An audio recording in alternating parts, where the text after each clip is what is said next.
প্রতিটা গ্রহেরই তার ইনস্ট্রুমেন্ট আছে। সব ইঞ্জিনিয়ার হইল কালির একটাই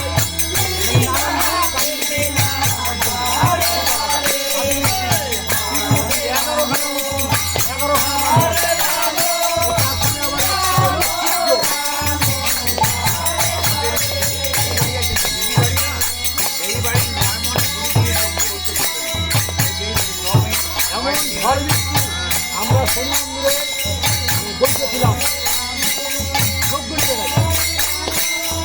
মোটা মোটা লাঠি দেয় দিচ্ছি